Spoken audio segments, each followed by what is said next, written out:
ላይ ካሉ ከተሞች ሁሉ በጦርነት ማዕበል እየታመሰች ያለችው ኢየሩሳሌም ናት።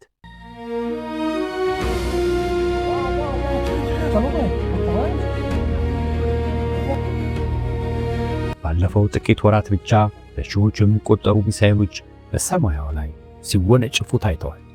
ነገር ግን የሚገርመው ይህ ነው። አንድም ሚሳኤል በእነዚህ ጥንታዊና ቅዱሳን ቅርሶች ላይ አልወደቀም።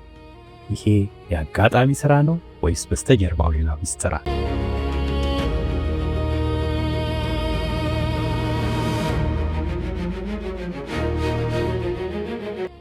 እስራኤል የሺህ ዓመታት ታሪክ ያላቸው የክርስትና መዛግብት ከሚሳኤል ዝናብ እንዴት አዳነች?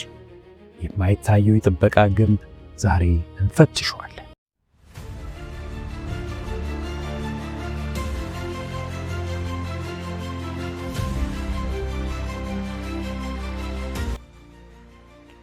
ኢየሩሳሌም የነቢያት ሀገር፣ የጌታችን የመድኃኒታችን የኢየሱስ ክርስቶስ የትውልድ ቦታ፣ የሰው ልጅ የመዳን ታሪክ የተፈጸመባት ቅድስት ከተማ ናት።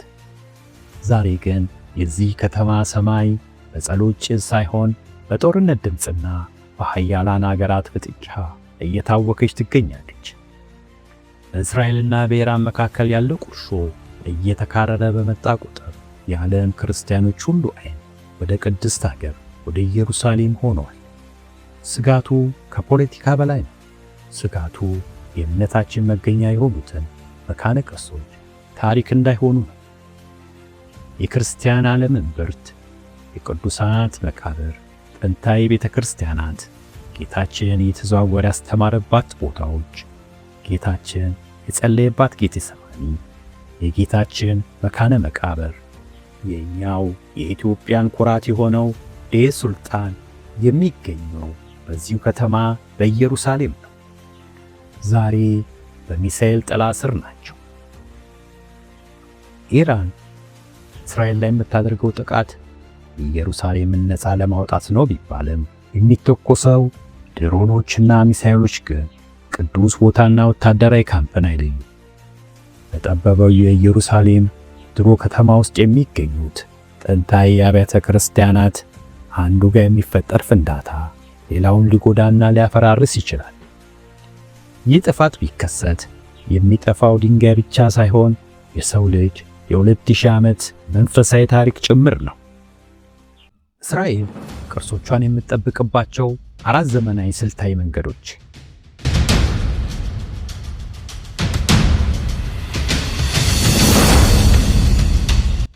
አንደኛ፣ የቅድሚያ ጥበቃ ቀጠና። የእስራኤል አየር መከላከያ ሰራዊት አይረን ዶም ዝም ብሎ የሚተኩስ ሳይሆን በኤአይ ሰው ሰራሽ አስተውሎት የታገዘ ነው። ሚሳኤሉ ገና ከጠላት ሲነሳ የት ሊያርፍ እንደሚችል በሰከንድ ውስጥ ይተነብያል።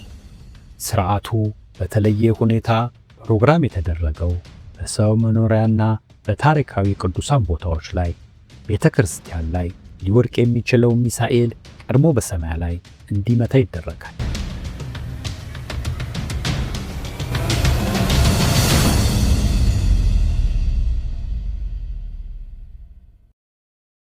ሁለተኛ፣ የሌዘር ጋሻ the iron beam። አሁን ላይ እስራኤል ተግባራዊ ማድረግ የጀመረችው የሌዘር መከላከያ ለቅርሶቹ ትልቅ ዋስትና ነው። ከተለመደው ሚሳኤል መከላከል በተለየ ሌዘር የጠላትን ሚሳኤል በሰማይ ላይ አብስሎ ስለሚበታትነው የሚሳኤል ስብርባሪዎች በታሪካዊ ሕንፃዎችና በቤተ ክርስቲያን ጉልላቶች ላይ አርፈው ጉዳት እንዳይደርሱ ይከላከላል።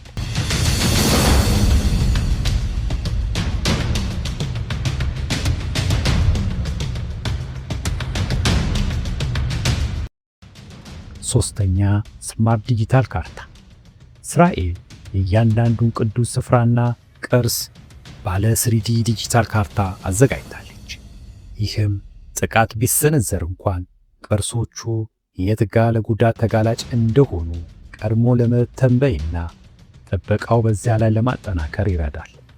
በቅርሶቹ ዙሪያ ያሉ ዘመናዊ ሴንሰሮች ማንኛውንም አይነት የንዝረት ወይም የሙቀት ለውጥ ለቁጥጥር ማዕከሉ ፈጥነው ይሰጣሉ።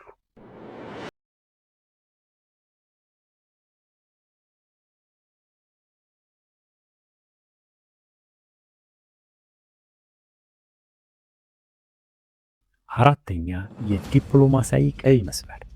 ከቴክኖሎጂ ባሻገር እስራኤል እነዚህ ቦታዎች እንደ ዓለም አቀፍ የሰው ዘር ቅርሶች ዩኔስኮ ሄሪቴጅ በመመዝገብ ለጠላት ሀገር ግልጽ ማስጠንቀቂያ ትሰጣለች።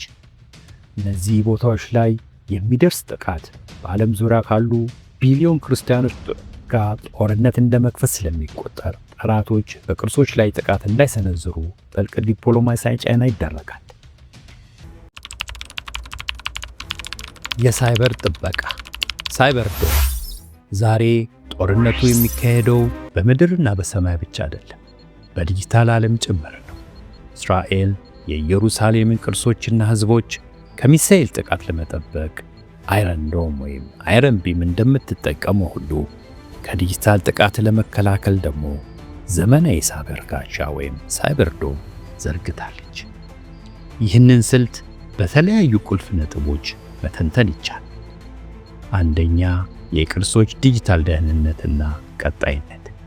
የኢየሩሳሌም ጥንታዊ ቤተ ክርስቲያናት፣ መስጊዶችና ታሪካዊ ቦታዎች ዛሬ በዘመናዊ ቴክኖሎጂዎች የተሳሰሩ ናቸው። ለምሳሌ የኤሌክትሪክና የውሃ አቅርቦት። እነዚህ ቅርሶች ሻማ ብቻ ሳይሆን የኤሌክትሪክ ብርሃንን፣ የማቀዝቀዣ ማሞቂያ ስርዓቶችና የውሃ አቅርቦት አላቸው። ጠላት በሳይበር ጥቃት እነዚህን ስርዓቶች ቢያቋርጥ በቅርሶቹ ውስጥ ያሉት ምዕመንና የሃይማኖት አባቶች አደጋ ላይ ይወድቃሉ።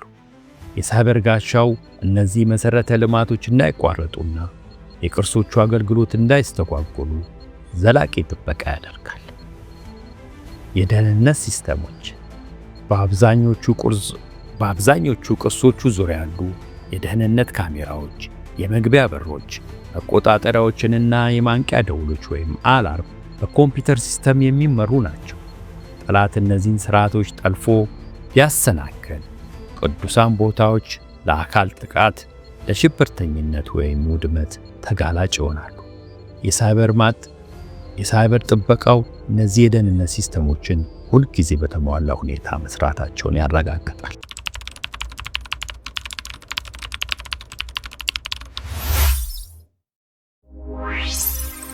የጸሎትና የእምነት ነጻነት ጥበቃ። ኢየሩሳሌም የምዕመናን ከተማ ናት። ምዕመናን በሰላም እንዲጸልዩና የእምነት መረጃዎችን እንዲያገኙ ዲጂታል ጥበቃው ወሳኝ ነው። በዓለም ዙሪያ የሚመጡ ምዕመናን ወደ ቅዱስ ቦታዎች ለመግባት የሚያስፈልጋቸውን ፈቃዶች፣ የመስተንግዶ መረጃና የግል መረጃዎች ወይም ፐርሰናል ዳታ በዲጂታል ስርዓት ውስጥ ይመዘገባል። ጠላት ይህንን መረጃ በመስረቅ ምዕመን ላይ ጫና ሊያደርግ ወይም ፍርሃት ሊዘራ ይችላል። የሳይበር ጥበቃው የምዕመንን የግል መረጃ ከጠላት ይከላከላል።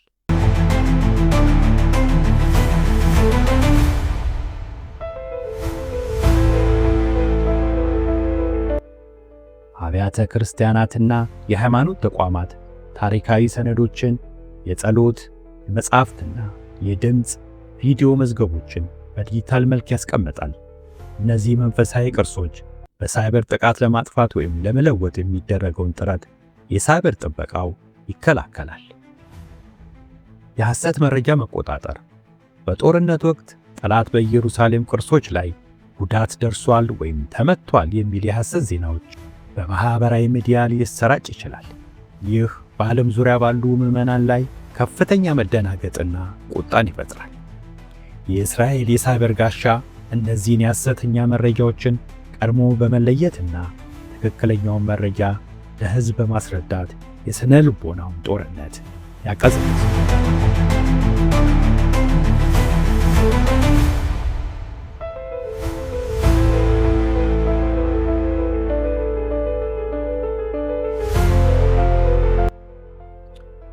ምዕመንና የሃይማኖት አባቶች ከውጭ ዓለም ጋር የሚያደርጉትን የግንኙነት መስመር፣ ስልክ፣ ኢንተርኔት በጠላት በሳይበር ጥቃት ሊቋረጥ ይችላል። የሳይበር ጥበቃው የግንኙነት መስመሮችን ክፍት ሆነው እንዲቀጥሉ ያደርጋል።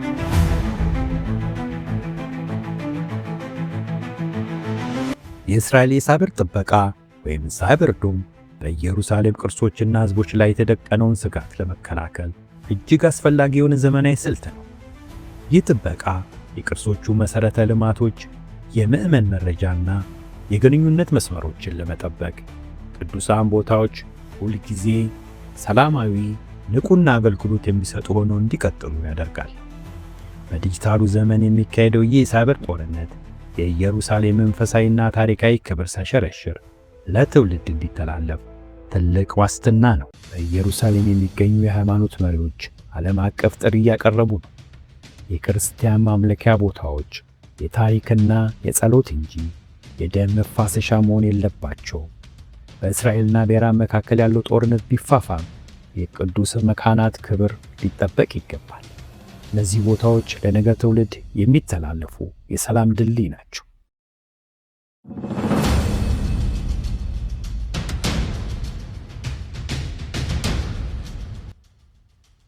በመጨረሻም ኢየሩሳሌም የፈተና ከተማ ብትሆንም የመስቀሉ ቃል ግን ሁልጊዜ ሕያው ነው። ጦርነት ያልፋል፣ ነገሥታት ይለወጣሉ። የቅዱሳን ቦታዎች ግን የእግዚአብሔር ቃል ምስክር ሆነው ይቆያሉ። እግዚአብሔር ቅድስቷን ከተማ በውስጥ ያሉትንም ሰዎች ይባርክ፣ ይጠብቃቸው።